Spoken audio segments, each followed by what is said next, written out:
Happy twin tales.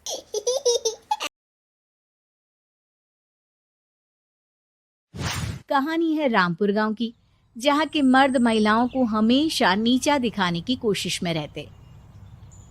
अरे अभी तक खाना नहीं आया, क्या मुझे एक और शादी करने की जरूरत है?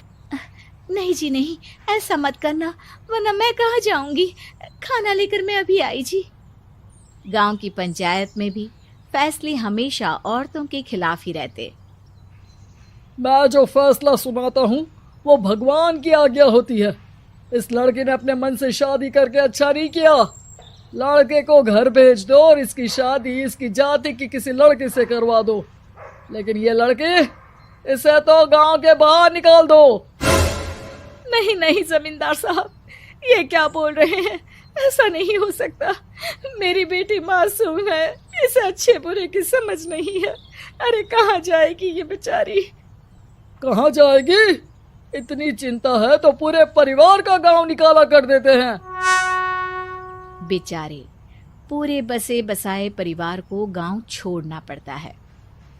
चाहे जो हो, अगर बेटियों को कंट्रोल नहीं कर सकते तो गांव में रहने का कोई मतलब नहीं है। यहाँ औरतों को दब कर रहना होगा। कोई भी अपने हिसाब से कुछ नहीं कर सकता, सब ईश्वर की मर्जी से ही होगा। तभी गांव का एक आदमी दौड़ा दौड़ा आता है। सरपंच साहब, जमींदार साहब, वो कालिया है ना, उसकी बेटी पढ़ने के लिए शहर जा रही है। अच्छा, ये कब हो गया? और कालिया की हिम्मत कैसे हो गई ऐसा करने की? लेकर आओ उसे और उसकी बेटी को। बस फिर क्या था, हाजिर हो जाते हैं कालिया और उसकी बेटी सरपंच के सामने। अरे कालिया, ये क्या सुनने में आ रहा है? बेटी को इंजीनियर बना रहा है तू? और ये बता, गांव में तो स्कूल नहीं है, फिर कहाँ से इतनी क्लास पास कर गई तेरी बेटी? राधा, जो कि कालिया की बेटी है, उसे लगता है कि सरपंच उसकी तारीफ कर रहे हैं। सरपंच जी, मैंने ऑनलाइन पढ़ाई की है, डिस्टेंस लर्निंग से। सभी में मैंने अच्छे नंबर पाए हैं, जिसे देखते हुए शहर की इंजीनियरिंग कॉलेज में मुझे स्कॉलरशिप मिली है। वाह जी वाह, क्या होती है ये? पहले तो ये बताओ, फिर आगे की बात करते हैं। पूरा गांव राधा की बात सुन रहा था और राधा बोलती जा रही थी। तो ऐसे मैं फ्री में एक अच्छी शिक्षा लेकर गांव में जो कुछ परेशानियां हैं, जैसे बिजली, पानी और इंटरनेट जैसी समस्याओं के लिए काम करूंगी। मैं गांव को शहर से जोड़ने के लिए पुल का निर्माण करवाने का प्रस्ताव रखूंगी। मुझे पूरी उम्मीद है कि जल्द ही हमारा गांव भी तरक्की की राह पर चल पड़ेगा। राधा की बात सुनकर सारे गांव वाले ताली बजाने लगते हैं। सरपंच को समझ नहीं आता कि वो क्या करे। चुप रह नादान लड़की, गांव के खिलाफ जाने के लिए तुझे गांव से बेदखल कर दिया जाएगा, वो भी पूरे परिवार के साथ। और हाँ, अगर ठीक से गांव में रहना चाहती है तो ये पढ़ाई लिखाई छोड़ दे। हम तेरे लिए गांव का कोई होनहार लड़का देखेंगे। तभी गांव का एक आदमी बोल पड़ता है। अरे नहीं नहीं सरपंच जी, राधा बिटिया जो बता रही है, अगर वैसा हो जाए तो हम लोगों को पैसा कमाने के लिए बाहर नहीं जाना पड़ेगा। हाँ जी, और ना ही कोसों दूर पानी के लिए भटकना पड़ेगा। हमारे बच्चे भी अच्छी पढ़ाई कर सकेंगे और आगे बढ़ेंगे, ना कि हमारी तरह खेती करते बैठेंगे। क्यों गांव वालों, राधा बिटिया का साथ देना चाहिए ना। सरपंच देखता है कि गांव राधा के साथ है तो वो चुप हो जाता है। वो घर आकर अपने सलाहकार से बात करता है, जो बहुत ही चालाक किस्म का इंसान होता है। अरे सरपंच साहब, आपको बहुत ही होशियारी से काम लेना पड़ेगा।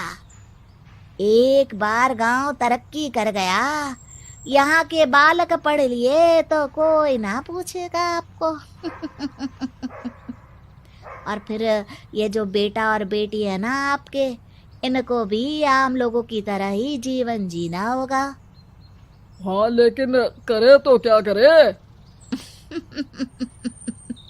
वो ना आप मुझ पर छोड़ दीजिए, बस मैं जैसा बोलूं करते जाइए। अगले रोज सुबह जब गांव वाले सोकर उठते हैं तो राधा के घर के बाहर और साथ ही वो लोग जिन्होंने राधा का सपोर्ट किया था उनके घर के आगे लाल रंग से कल आऊंगी लिखा होता है। कल आऊंगी, यह क्या होता है? अरे यह तो खून से लिखा है, लगता है कोई भूत प्रेत या चुड़ैल का साया है। चलो सरपंच जी के पास चलते हैं। सभी सरपंच के पास जाकर उसे सारी बात बताते हैं। अरे ये तो बड़ी मुश्किल की बात है। चलो मैं एक बाबा को जानता हूँ, उन्हें बुला लेता हूँ। सरपंच बाबा को लेकर गांव के घर के बाहर जाता है। ओहो, तो ये वो चुड़ैल है जो उन लोगों को निशाना बनाते हैं जो गांव को बदलने का सपना देखते हैं। वो गांव को ऐसे ही संपन्न देखना चाहती है, वो नहीं चाहती कि कोई बाहरी यहाँ का कायाकल्प करे। क्या तुम लोगों में से किसी ने गांव को बदलने की सोच रखी है? तभी राधा की माँ रोते रोते आती है। मेरी राधा घर से गायब हो गई है। अरे कोई तो बचाओ, मेरी बच्ची कहाँ गई?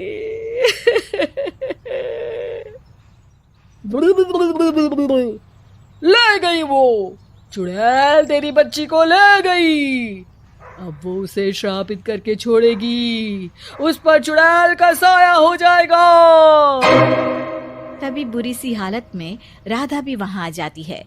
उसके बाल चुड़ैल की तरह फैले होते हैं और कपड़ों में खून लगा होता है। सभी राधा को देखकर डर जाते हैं। माँ, पता नहीं मुझे कौन उठा कर ले गया था। अरे दूर दूर हो जा चुड़ैल, अब हम लोग इस गांव में नहीं रुकेंगे। अरे कैसे बातें कर रहे हैं आप? कल तो आप मेरे भरोसे गांव का हुलिया बदलने, अपने बच्चों को पढ़ाने और तरक्की उन्नति की बात कर रहे थे, तो आज क्या हो गया आपको? ये फिर तुम लोगों को बहकाएगी। ये चुड़ैल गांव में आ चुकी है, ऐसे ही ये तुम्हारे घर के बच्चों को भी ले जाएगी।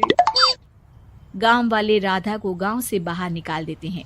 उसके माँ बाप रोते रहते हैं, लेकिन गांव वाले नहीं मानते। मैं भी अपनी बहन के साथ गांव के बाहर रहूंगा, लेकिन वो पढ़ाई नहीं छोड़ेगी। वहीं सरपंच के घर पर सलाहकार कहता है। देखा, सांप भी मर गया और लाठी भी नहीं टूटी। लेकिन अगले ही दिन सरपंच के घर के बाहर भी वही शब्द लिखे होते हैं और फिर सरपंच की बीवी कहती है, हमारी बेटी को किसी ने अगवा कर लिया है। तभी राधा का भाई वहां आ जाता है। अरे गांव वालों, मैंने सरपंच जी की बेटी को देखा था, वो चुड़ैल उसे उठाकर ले जा रही थी।